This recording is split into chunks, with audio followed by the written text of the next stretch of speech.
She posted it while still standing in the doorway, suitcase wheels barely stopped. One hand on her hip, the other holding her phone at that smug, tilted angle, like a sorority girl reliving her glory days. Her caption? My husband can cry. I'm still going. All caps. With a champagne emoji. And a geotag of Napa Valley. Friday night. A few feet away, I was still chewing the last bite of my reheated chicken marsala when my phone buzzed with the notification. The worst part? It wasn't rage I felt. Not even heartbreak. It was secondhand embarrassment. Like watching someone fart at a funeral and pretend it was part of the ceremony. She'd made me a punchline, and not even a clever one. I looked up at her, not saying a word. She didn't notice. She was too busy smirking at her own reflection in the glass oven door, adjusting her blouse for maximum cleavage. Then she turned and left. Slammed the door like she won something. I put down my fork, wiped my mouth with a napkin like it was a goddamn press conference, and walked upstairs. Quiet. Controlled. Not the kind of storm you see coming. More like the pressure drop before a tornado. I packed deliberately. Not everything. Just what mattered. The hard drive in the safe. The envelope labeled Ethics, Q4 Backup. The flash drive taped to the back of the medicine cabinet. She never noticed it, too busy hiding her skincare receipts from our joint account. I left behind my wedding ring. Not out of drama. Just didn't feel like mine anymore. The guest bedroom I moved into had dust on the blinds and a sink that squealed when the faucet turned. But it had something our master bedroom hadn't in months, peace. And a lock she couldn't pick with perfume and a half-assed apology. By midnight, her post had over 2,000 likes and 112 comments. I scrolled through them, expressionless. Her girlfriends were egging her on. Yas queen, teach him. Let him cry. Babe, you're the boss. Client trips are self-care. Self-care. Sure. If self-care came with a corporate card, shared hotel rooms, and a pattern of late-night reimbursements filed 3 days after she got back. But it wasn't the comments that made me pause. It was who liked the post. Her boss. Her company's director of operations. A board member. Interesting. That's when I opened the encrypted folder on my laptop. The one I'd started the night she told me her client needed her in San Diego for a weekend to brainstorm synergy. Whatever that means. The folder was called For Later. Inside, time-stamped screenshots, itineraries, dinner logs, invoices. Even the spa treatment in Big Sur she said was a gift from her friend. I know. I booked it. Before I dove in, I glanced at the analytics on this story you're listening to. Over 90% of you won't hit subscribe. And yeah, it's easy to forget. But every time you do, it tells my team these stories are worth building. So if you're in it with me, hit that button. We're just getting started. I leaned back, stared at the screen, and for the first time in a long time, smiled. Not the kind of smile that says, I'm fine. No, the kind that means the chessboard just shifted, and your opponent didn't notice the queen is no longer where she thought she left it. Her flight was at 6:45 a.m. First class. Paid by the client. Napa Valley Resort, 2 nights. Wine tasting. Couples massage. Room with a private terrace. That last one made me laugh. Bold, really. Booking the romance suite and calling it business. I knew what she'd do when she got there. She'd toast with overpriced Pinot, take softlit selfies, and roll her eyes if he made another joke about getting her out of that house. I didn't need to follow her stories. I'd seen this movie before. But this time, I wasn't just the husband waiting at home. This time, I'd already started rewriting the ending. She got home around 11:40 p.m., heels clicking against the tile like applause she didn't earn. Laughed to herself as she tossed her jacket on the banister, keys clattering onto the entryway table. Probably still giddy from whatever flirty, buzz nonsense she and her client giggled about over dessert. There was a faint scent of tobacco on her. He smoked cigars, the expensive kind you can't pronounce without sounding like a fraud. She hated smoke. Or used to. The house was quiet. Not the kind of quiet that means everyone's asleep. The kind that means something's off. Still, she didn't notice. She called out my name once, half-hearted, like someone looking for their sunglasses, not their husband. Then she saw the note on the counter. It was short. 5 sentences. Neat handwriting. No rage, no blame. I needed space. You've got all the attention now. Enjoy it. Don't worry, the house is paid through August. Take care. She read it twice, then scoffed like it was beneath her. Like I was some teenage boy pouting because his girlfriend danced with another guy. She probably expected I'd come crawling back by morning. Or better yet, she'd get to play the victim. He just left me, can you believe that? Instant sympathy from her brunch circle. But the toothbrush was gone. The keys were gone. My laptop, charger, And that worn folder I always kept under the desk drawer, gone. She didn't notice the safe was open, or that the envelope labeled W-2s was actually filled with itemized reimbursements she submitted from joint vacations disguised as client retreats. She poured herself a glass of wine, the same bottle I'd been saving for our anniversary. She drank it barefoot, scrolling through her own Instagram story, paused to laugh at a boomerang of her clinking glasses with Mr. Synergy Solutions. Caption: working overtime, face-blowing a kiss. Real cute. Across town, I sat in the upstairs room of a converted brownstone. A friend's place. Quiet neighborhood. Good locks. I wasn't angry. I was focused. Laptop open, dual screens up. One screen had the company's travel policy, downloaded from the HR portal I still had back-end access to. The other? A spreadsheet. Color-coded. Dates, flight logs, receipts, matching timestamps from her social media posts, and internal calendar invites from her assistant's email, publicly viewable if you knew how to look. I sipped black coffee from a chipped mug. Sleep wasn't on the menu tonight. It wasn't about catching her cheating. I'd done that before, years ago. The candle scent that wasn't ours, the hotel room charge on a joint statement, that just a colleague who somehow knew my golf handicap. That game was tired. This time, I was after something else entirely. I opened a folder named Precedent. Inside were documents from 2018, back when her company brought me in as a compliance advisor during a merger. Legal integration, joint policy frameworks, HR coordination. They were implementing new ethics protocols, my protocols. And guess who co-signed the updated clauses? Her. Clause 14C. Undisclosed relationships involving financial benefit or preferential treatment may constitute a breach of fiduciary duty and trigger internal audit procedures. Clause 14D. Failure to report such relationships to compliance may result in disciplinary action, up to and including termination, with cause.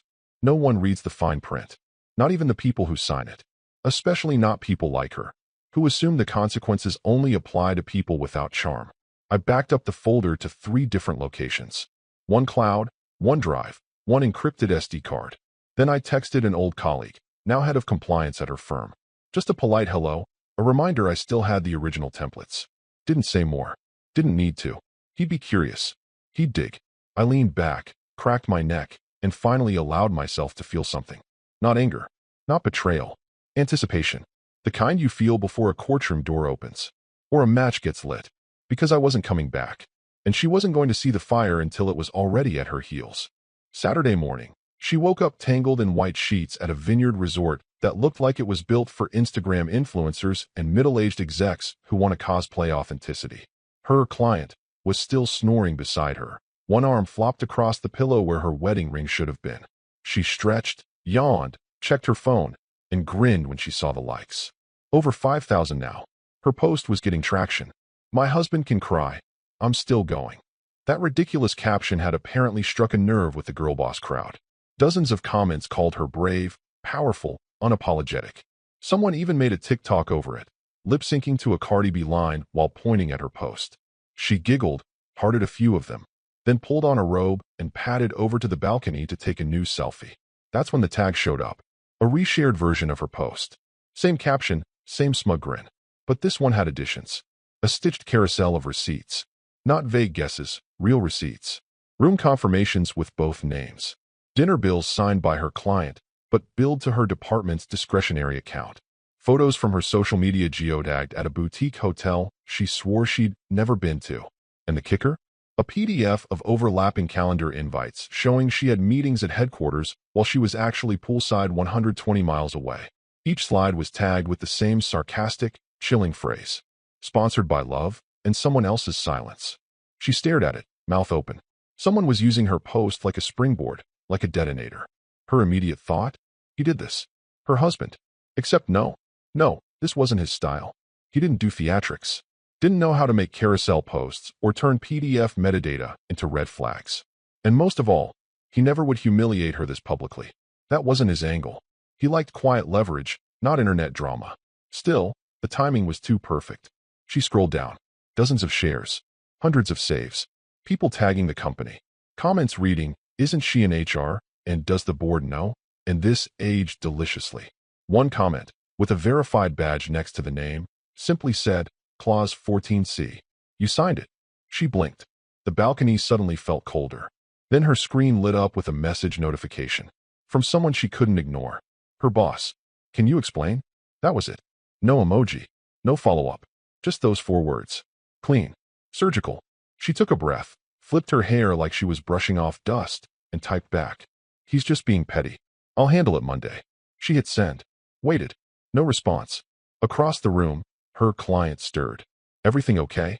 She smiled, tight forced. Yeah, just internet trolls. But her phone buzzed again. A second tag. This one had screenshots of a luxury wellness retreat invoice filed under client development. The notes included an intimate dinner description. Her words, copy-pasted from the trip summary she emailed to accounting. She knew because she recognized the typo she made. Intimate instead of intimate. It had stayed in the system. Whoever posted this knew how to dig. Her smile cracked. She turned off her phone and walked into the shower, letting the water run too hot. She needed to think. She needed to find out who was behind this before it spiraled. Because if these receipts kept coming, they wouldn't just question her ethics.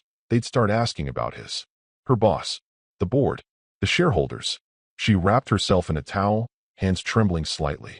She had no idea who was feeding this trail of breadcrumbs, but they weren't sloppy. This was a slow, calculated leak, and it wasn't just her marriage on the table. It was her entire career. And the person behind it wasn't looking for attention. They were building a case. Sunday morning came dressed in denial. She sat at the edge of the resort bed, silk robe loosely tied, fresh mimosa sweating in her hand. The sun painted lazy streaks across the floor. On paper, it should have been a relaxing morning. Her client had just ordered breakfast in bed, and they'd made plans to visit some overpriced sculpture garden before a couple's massage she swore to her assistant didn't exist. But her mind wasn't on croissants or Cabernet anymore. Because last night, something shifted. And now, her post, her triumph, was being ripped apart in high-resolution PDFs and public audit logs. She tried to call him. No answer. She texted. Green bubbles. Then tried from her client's phone. Still nothing. Blocked. Entirely. She opened his Instagram. Deactivated. His LinkedIn. Still active. With a new tagline. Independent compliance strategist. Non-disclosure focus policy architect advisor to ethics committees. Her heart stuttered. Since when? She refreshed her email. New message. No subject line. No text. Just an attachment. Join_ethics_review_2018.pdf. She tapped it open. First page. A familiar logo. Her company's. Old formatting. Headers she vaguely remembered. Her name in the distribution list. And then, page 7. Clause 14C. Undisclosed romantic or personal relationships between employees and clients, contractors, or advisors which may result in financial or reputational risk must be disclosed within 14 days of the first interaction that crosses professional boundaries. It was dry legalese, but the implication smacked her in the chest like a brick wrapped in velvet. She kept reading. Page 11. Clause 14D. Failure to disclose such relationships, or attempts to disguise, misrepresent, or falsify the nature of such connections, will result in a mandatory ethics committee review. The review may include disciplinary action, up to and including termination. Her eyes widened. Then she noticed the metadata tab on the file, something most people ignore. She clicked it out of habit. Author, her husband's full name. Created, October 3rd, 2018.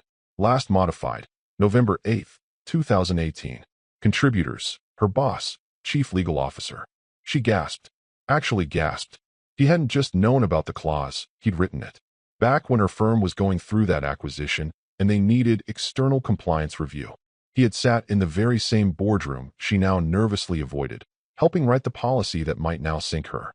And the worst part? She'd signed off on the document during her HR compliance training, probably while scrolling through Pinterest and pretending to care. There was even a signature line embedded in the PDF. Signed, her name, HR Senior Liaison. Her fingers trembled. She opened the resort room's minibar and downed a miniature vodka bottle without chasing it. Her client mumbled something behind her. She ignored it. She was too busy pulling up every policy folder she could find on her company-issued laptop, hoping to God that someone had amended the document, edited it, buried it under newer jargon. No luck. Clause 14C was still live. She slammed the laptop shut. He hadn't yelled. He hadn't thrown accusations or exposed her to tabloids. He had weaponized the one thing she underestimated, his memory. And now she was trapped in a policy she'd helped implement, but never respected. She paced. This couldn't go public. Not like this. The other board members would smell blood. She needed to talk to someone higher. Someone who could minimize this. Contain it. She opened her phone again. Tried to call her boss. Voicemail. She typed a message, paused, then deleted it. What could she say? Hi. I think my husband just activated an ethics clause I forgot I helped sign. Also, I've been sleeping with someone who's funneling money through reimbursed travel expenses, and now a whistleblower trail is gaining traction under a post I wrote to humiliate him. Hope you're well. No. She needed more information. More leverage. Because suddenly, this wasn't about a marriage. It was a slow, brutal chess match, and she'd just discovered she opened with her king exposed. Monday morning arrived with the crisp, calculated chill of corporate air conditioning and barely disguised stares. She pulled into the parking garage of her company's downtown office tower in her usual self-assured fashion, designer sunglasses, one hand on the steering wheel, the other casually scrolling through a curated feed that had gone unusually quiet. Normally, Monday morning meant a dozen DMs from colleagues asking about her client strategy sessions or where she'd found that dress. Today, radio silence. Still, she brushed it off. Probably weekend hangovers. Or jealousy. Viral fame has a strange effect on people. She swiped her badge at the security gate. The light blinked green. Still employed. Still untouchable. At the elevator, 2 junior associates stepped back to let her in, then didn't follow. Doors closed. She smiled to herself. Floor 23. The reception area greeted her with the usual sterile optimism. Polished floors. Acrylic motivational slogans on the walls. Act with integrity. She never noticed how loud that one was until now. Her assistant wasn't at her desk. Odd. She walked past anyway, heels clicking like punctuation marks, expecting the usual flood of Monday chaos, meeting invites, petty budget questions, department nonsense. But instead, the hallway was hollow. People averted their eyes. One of the interns muttered a hello, then disappeared into a file room. At her office, the nameplate still gleamed. She stepped inside. Laptop, gone. Desk, unusually clean. Whiteboard, wiped. She stood there for a moment, trying to process the static in the air. Her pulse picked up, not enough to show, but enough to notice. Then she saw them. Through the glass wall of the conference room at the end of the hall, her CEO, the company's lead counsel, 2 members of the HR committee, and the compliance officer who usually worked from the other campus. All seated, all not looking at her. She knocked. No one waved her in. She opened her messaging app and sent a quick ping to her assistant. Hey, where is everyone? What's going on? No reply. She texted again. Nothing. Then her personal phone buzzed. Unknown number. Text only. Ask about Clause 14C. Her mouth went dry.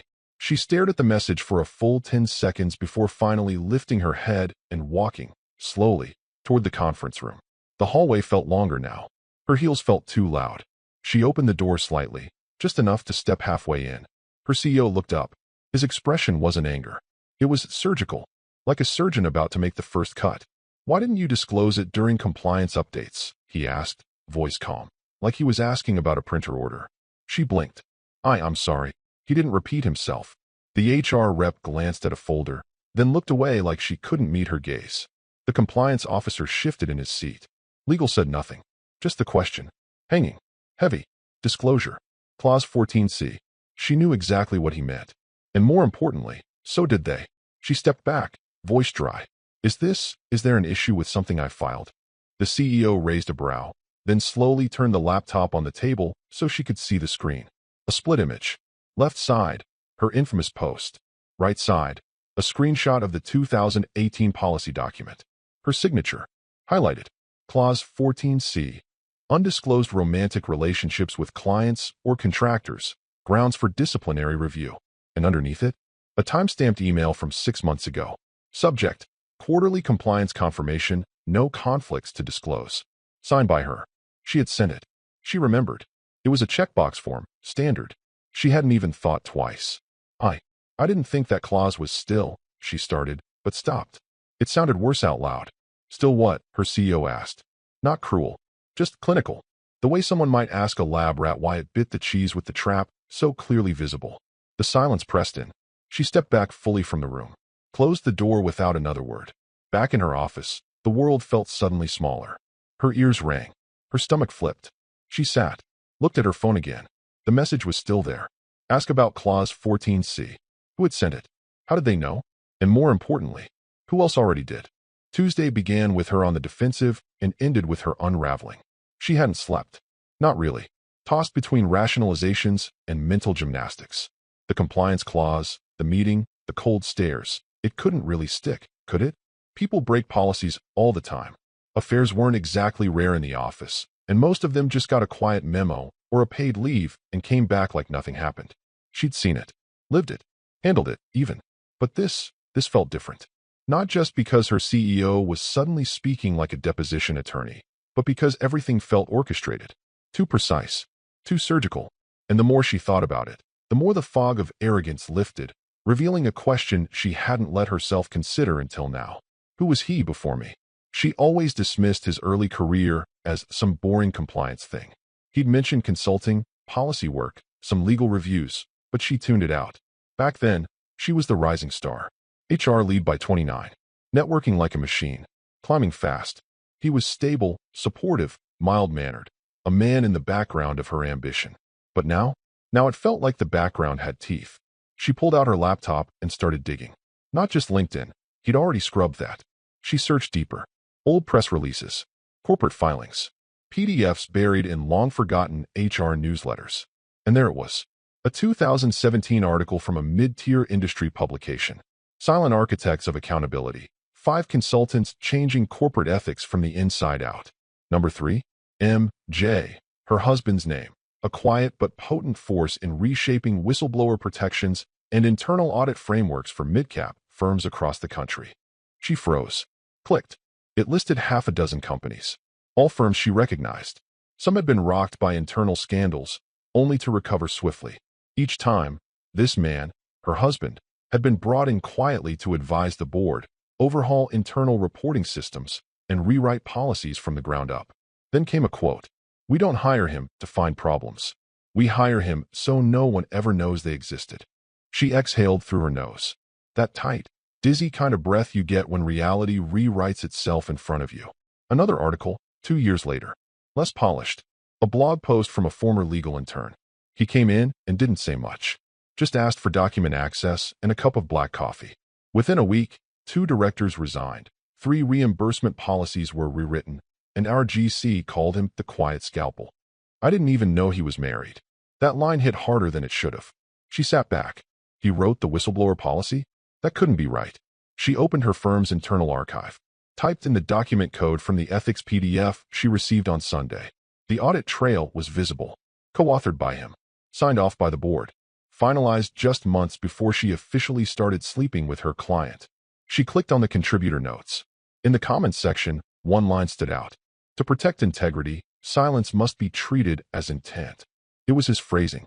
She remembered hearing him say something similar at dinner once, years ago, when she joked about office gossip.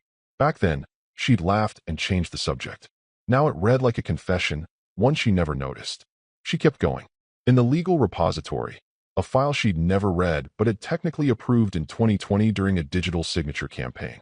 A quarterly update to internal reporting protocols. It included a change to the escalation path. In the event a report is submitted with attached corroborating evidence, the ethics committee may bypass department leadership and initiate board-level review directly. She stared at that sentence like it was a landmine with a neon sign. He didn't just know the rules. He built them to bypass her. Suddenly, the weekend post wasn't just a public embarrassment. It was a trigger. A deliberate one. A final straw he'd been waiting for, letting her tighten the noose herself. And now, she realized something far worse than infidelity or revenge. He hadn't planned this last week. He'd been building it for years. Silently, patiently, watching her hang herself with the very threads she assumed were invisible. The power dynamic she thought she owned was never hers. And now, every step she took to fix it only wrapped the wire tighter. The call came at 8:12 a.m., right as she was rehearsing a damage control email she planned to send to her CEO, lightly worded, elusive, heavy on misunderstandings and context. She was sitting in her kitchen, untouched coffee cooling beside her, laptop open to a draft she'd rewritten 6 times. She saw the caller ID and froze. CFO, direct line. She hadn't spoken to him in months. He was the kind of man who lived in quarterly reports and balance sheets, allergic to drama. If he was calling, it wasn't personal. She hesitated, let it ring twice, then answered. Hey, good morning. His voice was calm. Too calm. Morning. We've been contacted by someone who claims to have detailed proof of fraudulent expense reimbursements tied to your client engagements over the past 2 years. Her mouth dried. Her tongue stuck to her teeth. What? They've submitted documentation to our anonymous audit inbox. Very specific dates. Receipts. It looks clean, organized. Intentional. She swallowed. He continued. Would you like us to forward it to legal for review? Or is there context you want to provide before it escalates? She didn't answer, because her brain had already sprinted to the filing system, to the expenses she thought no one noticed. The ones she bundled under vague headers like client development, strategic dinners, and networking events. Half of them were cocktails at boutique hotels. A third were flights she didn't technically need. And a few were just flat-out indulgences. Spa treatments, deep tissue massages, upgraded suites. The kind that felt easy to explain when you were still the rising star everyone adored. But now she saw the paper trail from his eyes. Not the CFO's. His. Every trip. Every indulgence. Every time she came home relaxed and glowing and claimed it was just a work thing, he had logged it. She found her voice. Do you know who submitted it? Not officially, he replied. But well, there was a pause. We noticed the documents are all internally formatted. The attachments include red lines and audit notes. And the reporter's name is embedded in the document metadata. Her fingers curled. Who is it? Another pause. Then he said it. Your husband. Or ex-husband? I'm not clear on the status. She didn't respond. I just thought you'd want the courtesy of being told before we elevate it. Though technically, we're obligated to forward this to our compliance division within 48 hours. He was being formal now, distancing himself. I understand, she said, voice barely audible. Okay, I'll wait until noon. If you want to add clarification or context, send it to me directly. Otherwise, we proceed. Click. She stared at her phone, her heart thudding so loudly it drowned out everything else. She opened her email. There it was, forwarded from her assistant's catch-all inbox. Preliminary expense review, submitted documentation. Dozens of PDFs, each labeled, each with a tag at the bottom. Submitted by, his full name. Role, former consultant, internal ethics and compliance oversight. Signature, digital, verified. The files were structured like legal exhibits. One showed a $4,912 charge at a wine resort in Oregon. 2 guests, suite upgrade, billed to client code JP 223. Another? A 5-day stay in Scottsdale with wellness recovery, listed as a reason for travel, even though no client meetings were scheduled that week. Attached, screenshots of her Instagram posts. Poses by the pool. Caption, detoxing with the best. Each one matched to a reimbursement form. Each form digitally timestamped. And his name was everywhere. He hadn't just filed a complaint. He had built a prosecution. And now she wasn't just a woman who cheated, or a rising executive who cut corners. She was a potential liability, a walking SEC violation, a headline waiting to happen. She stood up, dizzy, gripped the edge of the counter. The room seemed to tilt. It was no longer about emotions or revenge. It was about fraud. And the man she once dismissed as dull, he had quietly prepared a legal noose and handed one into her company. She was no longer fighting to save her marriage. She was now trying to survive her own paper trail. Thursday morning, she woke up already halfway to panic. No nightmares, no phone alerts, just that creeping, suffocating stillness. The kind that tells you everyone else already knows what you're pretending isn't happening. The CFO hadn't called back. Legal hadn't responded. Her assistant had stopped replying altogether. The office Slack thread had gone quiet whenever her name popped up. She needed help. She needed control.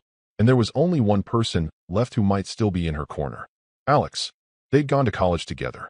Shared coffee and secrets during law exams. He was the reason she even landed her job, back when he was already embedded in legal and whispered her name during a restructuring wave. They weren't close anymore, but there was a time when he knew all her flaws and still vouched for her. She scrolled to his name in her contacts, hovering for a second before hitting call. 2 rings. 3. He answered on the 4th. Hey, she breathed. A pause. Then, hey. She clutched the phone tight, walking into the bathroom and locking the door even though she was alone. Her voice dropped into a practiced whisper, the one she used when she needed someone to think she was fine. I need to talk to you. Just for a second. Another pause. Then a sigh. He came to me first, Alex said quietly. Her stomach dropped. What? Last week. Before anything went public. Before your post. She blinked. What did he show you? Everything. She sat on the toilet lid, mouth suddenly dry. But, you didn't say anything? I didn't think it would escalate like this, he admitted. I didn't know you'd gone this far. That stung worse than she expected. I didn't mean for any of this to. I'm not your lawyer, okay? He cut in, but not harshly. Just tired. I didn't document the conversation. He didn't ask me to. But he had receipts. Documents. Compliance timelines. Matching data. It was surgical. She closed her eyes. Please, Alex. Please. Just slow it down. Pause the review. I just need time to figure out what's real. I can't. Her eyes snapped open. It's out of my hands now, he said. The CEO's furious. He's already briefed the board. They're calling an emergency session this afternoon. No, she whispered. No, Alex, please. You owe me. I covered for you during the acquisition fallout, remember? You had that non-disclosure breach, and I helped you bury it. That was 10 years ago, but I still did it. Silence. I'm sorry, he said. She gripped the edge of the sink so hard her knuckles whitened. You don't understand. If this hits the board, they won't just terminate me. They'll blacklist me. They'll flag me for misconduct. I'll lose my license. I know. I will lose everything. Another silence. Then he said something that gutted her. You already did. The words hung in the air like smoke from a house fire. Familiar. Final. He added, gently. You might want to start thinking about counsel. Real counsel. Outside the company. She couldn't speak. I have to go. Click. The line went dead. Her hand was still gripping the phone, but now it shook. Visibly. Her nails dug into her own palm, and she didn't loosen her grip. She stared at her reflection in the mirror, trying to summon some version of herself that still looked capable. The woman who got promotions, who dazzled at conferences, who controlled rooms with a smile and a well-timed laugh. But all she saw was the beginning of collapse. Every bridge was burning behind her, and the man she'd humiliated wasn't chasing her. He was simply standing at the other side of the river, watching the fire do what it was always going to do. Friday, 6:42 a.m. Her phone erupted like a siren in a war zone. 7 missed calls. 3 voicemails. 2 messages from the head of PR, flagged urgent. 1 from the CFO, time-stamped 5:19 a.m. And at the top, her CEO's number, calling again, now for the 4th time in less than an hour. She answered with a groggy, shaken hello. No greeting. Just his voice, sharpened into a scalpel. Why didn't you tell me who your husband really was? She blinked, heart hammering against her ribcage. What are you? Don't play dumb. Not today, he snarled. You made him look like a doormat. You made me think he was a harmless ex-consultant with a soft job title and no spine. And now I've got legal combing through Q1 reimbursements, 2 stakeholders threatening to pull out, and press inquiries from 3 different financial blogs. She sat up in bed, fully awake now, the cold air biting her skin through the silk sheets. What press? What are they saying? He ignored her. You had access, you had responsibility, and you lied to my face. But the worst part? The absolute worst part. She said nothing. He cited me. By name. In the whistleblower memo. Her breath caught. Attached to the memo, he continued, almost hissing now, is a timeline. A breakdown of policy violations. And at the bottom, a section titled Institutional Complicity. That's where my name shows up. In bold. She opened her email mid-call, scrolling furiously. There it was, subject line, formal complaint, internal ethics breach, full documentation. It had been CC'd to every board member, legal, and compliance. And at the top, her husband's name. Official. Signed. Timestamped. The PDF had a cover sheet. Submitted under whistleblower policy #WC14C. Compliant with internal escalation clause 14D. Reporter. His full name. Affiliation. Former consultant. Ethics architecture. 2017 to 2019. Status. External whistleblower. Risk assessment level. Severe. She scrolled. Her fingers moved, but her mind lagged behind. Each section was crisp. Documented. Highlighted in color-coded segments. Financial discrepancies, policy violations, unreported personal benefits, false filings. Internal emails. Screenshots of her Slack messages discussing smoothing out expense codes. Even one where she joked, if anyone audits this, I'll just blame Janice. And then the quote. Right there, at the end of the institutional complicity section. My CEO was aware of my relationship. He told me, quote, if it keeps the client happy, I don't care what label you use. She remembered that moment. A cocktail party. Soft lighting. her CEO laughing into a martini glass. She had mentioned her client dinners and how close they'd become. That's what he'd said. Offhand. A joke. He never thought it'd end up in a whistleblower document filed with time-stamped evidence, attached to 10 pages of itemized reimbursements with her initials on every single one. The voice in her ear snapped her back to the moment. I've got investors asking me if this is a culture issue. If we buried a sex-for-access scheme under client strategy. If we're the next damn headline. She opened the attachment again, hands numb. Appendix E, Public Relations Risk.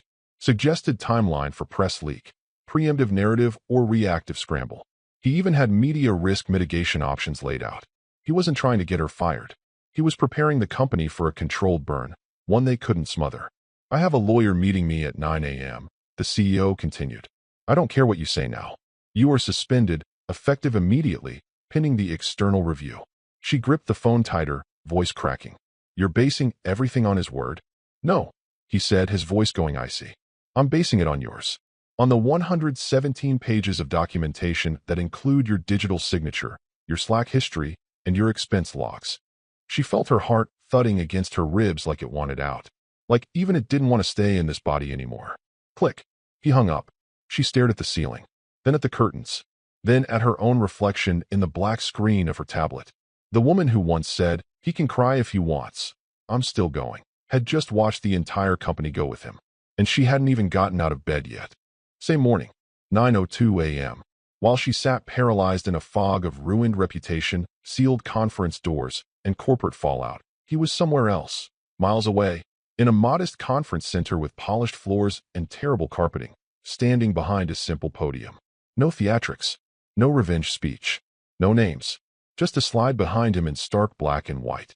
What happens when integrity goes silent? The audience wasn't massive, maybe 50. Industry professionals, compliance officers, legal consultants, and a few ethics students who didn't yet understand what the real world does to people who trust too easily. The live stream had another 100 watching remotely. One of them, though she didn't know it yet, was her CFO. He stood calmly, his tie just slightly loose, not out of sloppiness but comfort. The room was pin-drop quiet. My first job, he began, was auditing corporate reimbursements for a company that no longer exists. And it doesn't exist because no one listened when the policy got signed. They thought paperwork was boring. They thought silence meant approval. They were wrong. He clicked to the next slide. A timeline, generic looking, but built off the same structure he'd used in the memo. No one wakes up and decides to dismantle something. It happens slowly. And sometimes, silence is a gift. Until it isn't. He walked them through clauses, case studies, abstracts. But even through the professionalism, there was something personal in every word. When the people you trust the most start treating compliance like a formality, when integrity becomes an accessory instead of a foundation, that's when you know you've already lost the room. Slide change. Now a simple quote in white on black. Ethics is what you do when no one is watching. Whistleblowing is what happens when someone finally does. He glanced at the camera. The lens blinked silently. Streaming live. Broadcasting to every corner of a corporate world that once ignored him. And in that moment, he wasn't petty. He wasn't vengeful. He was right. Some people think silence is weakness, he said, voice steady, calm. But sometimes, it's just the sound of someone choosing their moment. He didn't say her name. Didn't need to. The audience gave a polite round of applause. He nodded, clicked off the remote, and stepped down from the podium with the grace of a man who had already won. Somewhere else, across town, in a too-quiet apartment, her phone buzzed again. Another email. From the CEO. Subject line, formal notice, status change. You are hereby suspended, effective immediately, pending the results of the external review. We strongly suggest you retain legal counsel. Any further internal communication should go through formal legal channels. No warmth. No room for interpretation. No more illusions of control. She dropped the phone. Didn't scream. Didn't cry. Because there was no one left to perform for. She turned, staring out the window at a city that kept moving, uncaring. The skyline didn't blink. The world didn't pause. And somewhere, on a laptop still open to the live stream, the last image of him lingered, smiling faintly, thanking the audience, exiting stage left without fanfare. He hadn't shouted. He hadn't begged. He just waited. And when the time was right, he made sure she heard the silence.